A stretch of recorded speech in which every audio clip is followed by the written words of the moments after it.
আজকের আমাদের আলোচনার বিষয়বস্তু ছিল কিভাবে বেসিক এইচটিএমএল ল্যাঙ্গুয়েজ ব্যবহার করে আমরা একটা টেবিল তৈরি করতে পারি। এক্সক্লেমেশন মার্কের মাধ্যমে এখানে আমরা আমাদের এইচটিএমএল এর যেটা বেসিক স্ট্রাকচার সেটা নিয়ে নিচ্ছি এবং আমরা একটা টাইটেল লিখে দিচ্ছি যে এইচটিএমএল টেবিল। তো আজকের কোডগুলো আমরা একটু অ্যাডভান্সভাবে লিখবো। তো ফার্স্ট অফ অল আমরা একটা ডিপ ব্যবহার করতে পারি।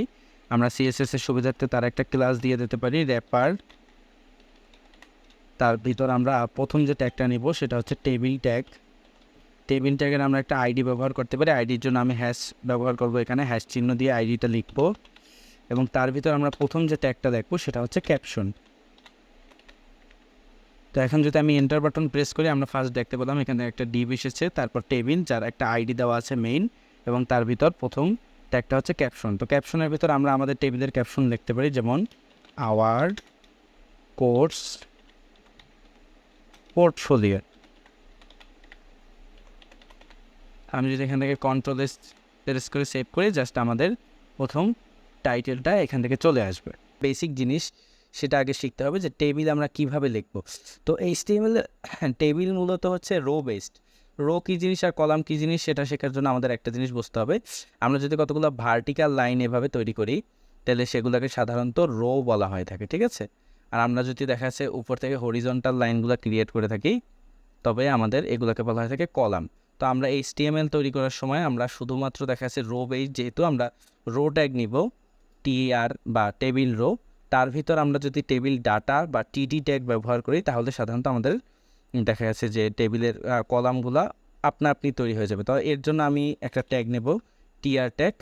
তো আমি টিআর ট্যাগ নিচ্ছি আর টিআর ট্যাগের ভিতর আমরা টেবিল ডাটার জন্য টিডি ট্যাগ ব্যবহার করতে পারি। তো আমি টিডি ট্যাগ একটা টেবিল রোর ভিতর দেখা যাচ্ছে আমি এরকম তৈরি করতে চাচ্ছি যে একটা রো থাকবে এরকম আর তার ভিতর আমাদের রোর ভিতর 3টা কলাম থাকবে।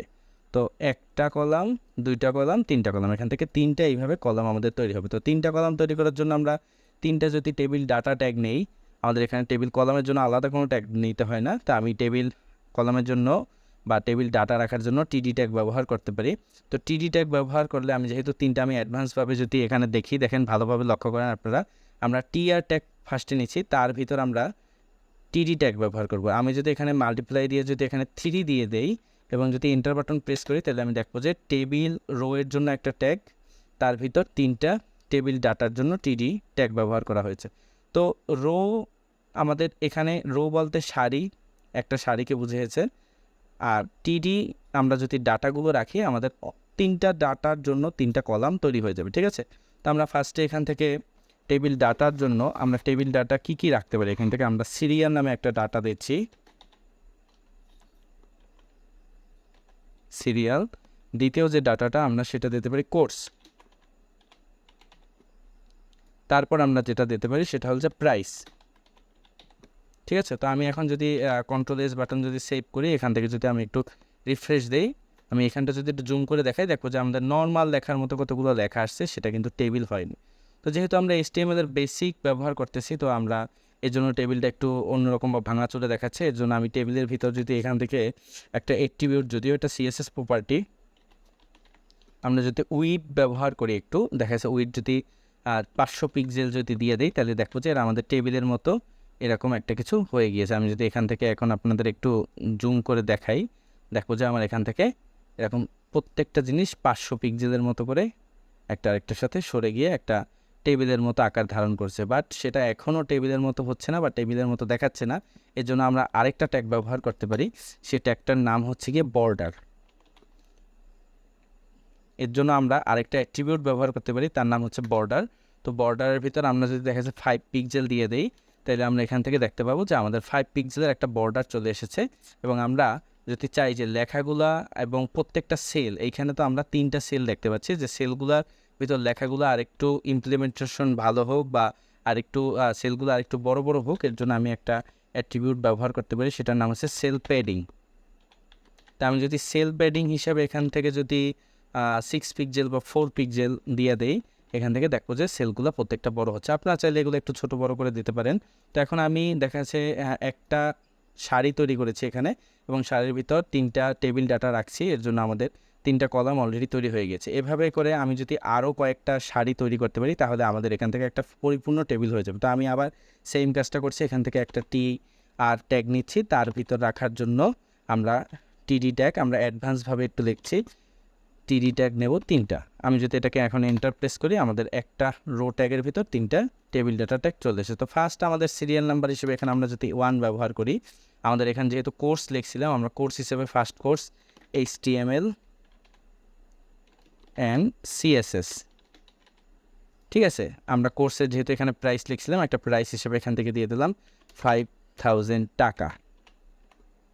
ওকে, তারপর আমরা যদি আবার একটা এভাবে কলাম আর সারি তৈরি করতে চাই, আমরা আরেকটা TR ট্যাগ, তার ভিতর আরও 3টা TD ট্যাগ, TD × 3। যদি এখন যদি এন্টার প্রেস করি এখান থেকে আমরা এখান থেকে সিরিয়াল নাম্বার 2 এবং সিরিয়াল নাম্বার 2 দেওয়ার পর আমি যদি এখান থেকে সেকেন্ড যে আমাদের কোর্স যেটা আছে জাভাস্ক্রিপ্ট অ্যান্ড রিঅ্যাক্ট,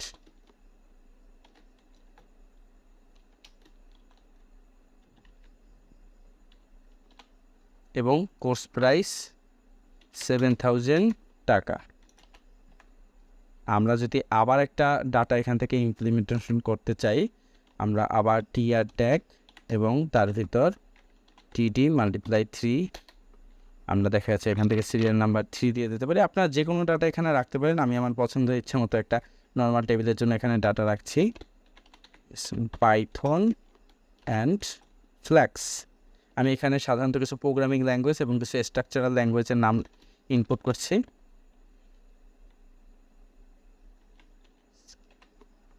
এবং এর কোর্স প্রাইস 9000 টাকা। আমি এখন যদি এটাকে এখন সেভ করি এখান থেকে সাধারণত দেখবো যে আমাদের এখান থেকে একটা টেবিল হয়ে গেছে, যেটা পিওর HTML ব্যবহার করা হয়েছে এবং আমাদের টেবিলের উপরে আমাদের একটা টেবিলের পোর্টফোলিও বা আমাদের টেবিলের একটা কোর্স ক্যাপশন আকারে এখানে আছে। তো ক্যাপশনের ভিতর আমরা আওয়ার কোর্স পোর্টফোলিও লিখেছিলাম থেকে আমাদের আওয়ার কোর্স পোর্টফোলিও লেখাটি এসেছে।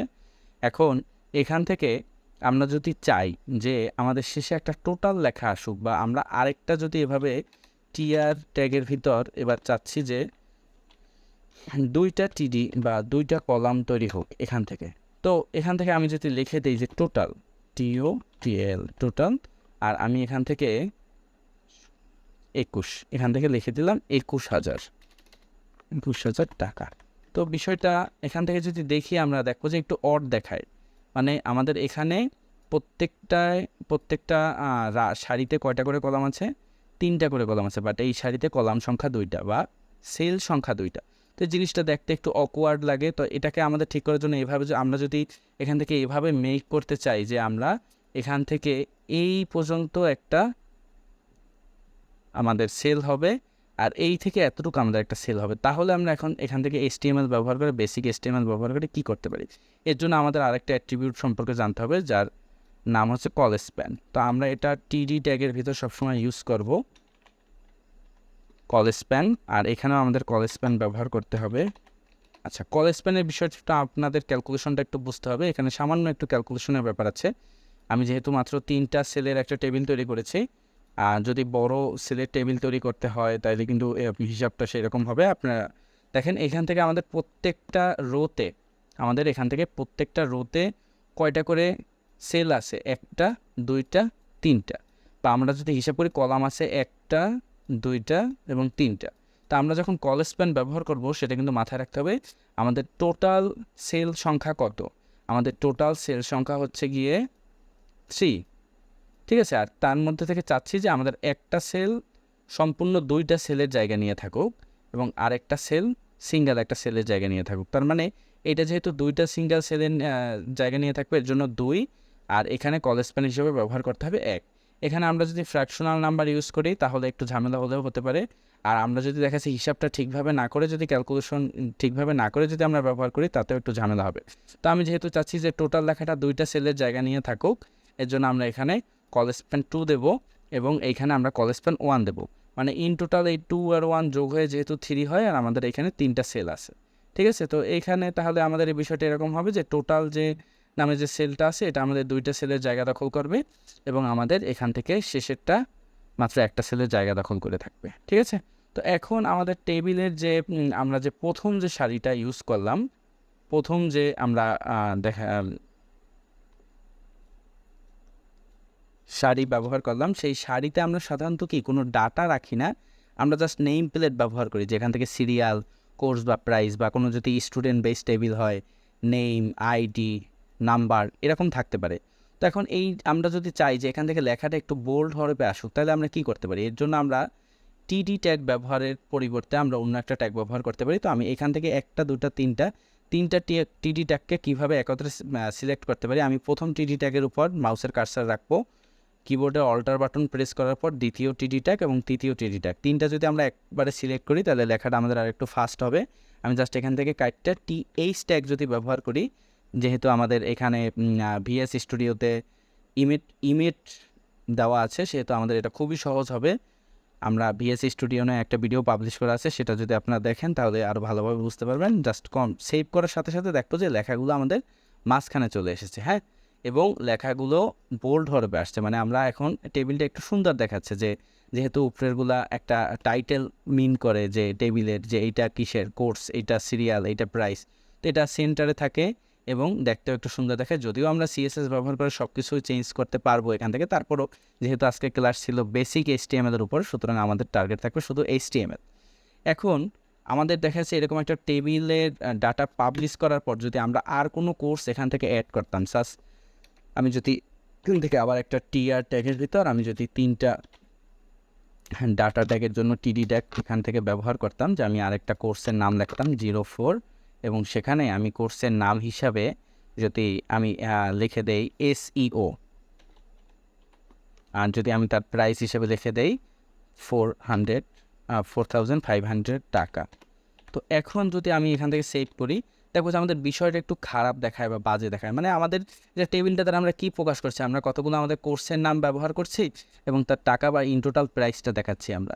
তো এখন দেখা যাচ্ছে ইন টোটাল লেখার আসার পর তারপর যদি আমরা আমাদের একটা কোর্স আবার যদি লঞ্চ করি, তাহলে এই বিষয়টা কীরকম দেখায়। তো এই সমস্যা নিরসনের জন্য আমরা একটা আরও 2টা স্পেশাল ট্যাগ ব্যবহার করতে পারি। তো এই ট্যাগ 2টা দেখানোর আগে আমি এখান থেকে টোটাল প্রাইসটা একটু চেঞ্জ করে দিচ্ছি, যেহেতু একটা ডায়নামিক না, আমাদের হাতে হাতে চেঞ্জ করা লাগতেছে। যখন আমরা জাভা স্ক্রিপ্ট বা দেখা যাচ্ছে পাইথন ব্যবহার করবো, তখন এই সমস্যাগুলো আর থাকবে না।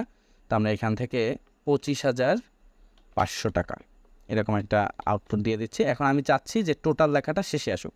তো টোটাল লেখাটা শেষে আসার জন্য আমরা টেবিলের এই যে টোটাল বা শেষে যে সারিটা বানাতে চাই, তার জন্য আমরা টিফুট নামে আমরা একটা ট্যাগ ব্যবহার করতে পারি।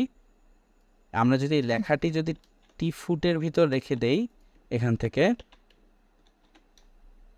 তাহলে আমরা দেখতে পাবো কি এখান থেকে আমাদের এর নিচে যাই দেওয়া থাকুক না কেন, এর নিচে আমরা একটা আউটপুট নিছি, তারপরও দেখা গেছে, বা আমরা এরপর ডাটা নিছি, তারপরও দেখা যাচ্ছে কি এই টিফুট, যেহেতু টিফুট ট্যাগ দ্বারা আমরা এটাকে নির্দেশ করে দিয়েছি, সেহেতু এটা সবার শেষে আসছে। এইভাবে আমরা দেখা যাচ্ছে প্রথমটার জন্য টি হেড নামে আমরা একটা ট্যাগ ব্যবহার করতে পারি। টি হেড ট্যাগটার ভিতর আমরা যদি দেখা যাচ্ছে এখান থেকে আমাদের এই যে হেডিং পোর্শনটুক বা আমরা যেটাকে প্রথমে রাখতে চাই, সেটা যদি আমরা ব্যবহার করি এখান থেকে, তাহলে হবে কি আমাদের দেখো যে এটা উপরে আছে। তো এটা উপরে না নিচে আছে সেটা বোঝার জন্য আমরা যদি এর উপরে আরেকটা ডাটা লিখি, বা এই যে টি ফুড যেখানে লিখছি তার নিচে যদি আরেকটা ডাটাও লিখি, দেখবো যে যেটাকে আমরা টি হেড দ্বারা সিলেক্ট করে দিয়েছি সেটা সবার উপরেই আছে, এবং যেটাকে আমরা টি ফুড দ্বারা সিলেক্ট করে দিয়েছি সেটা সবার উপরে আছে। সুতরাং বেসিক টেবিল তৈরি করার জন্য যারা একটু অ্যাডভান্স লেভেলে করে, তারা কিন্তু প্রথমেই টি ফুড আর টি হেড ট্যাগ ব্যবহার করে টেবিলের শুরুতেই, এই যেমন আমি টি হেড ট্যাগ লিখেছি এর নিচ থেকেই আবার ওই টি ফুড ট্যাগের ওইটা লিখে দেয়, মানে হেড আর ফুড এই দুটো অংশ আগেই আলাদা করে রাখে, তারপর আমরা টেবিলের যে ডাটাগুলো নেব সেগুলো আমরা ব্যবহার করতে পারি। ঠিক আছে, তাতে করে মানের কোনো পরিবর্তন হবে না, আর বিষয়টা কোডিংটাও বা একজন পার্মানেন্ট ডেভেলপার যেভাবে কাজ করে সেভাবে আমরা ব্যবহার করতে পারি। তো আমরা এখান থেকে যদি কন্ট্রোল-S দ্বারা সেভ করি, আমরা দেখতে পাবো যে আমাদের মানের কোনোই পরিবর্তন হয়নি। তো এইভাবে আমরা একটা বেসিক HTML টেবিল খুব সহজেই ব্যবহার করতে পারি।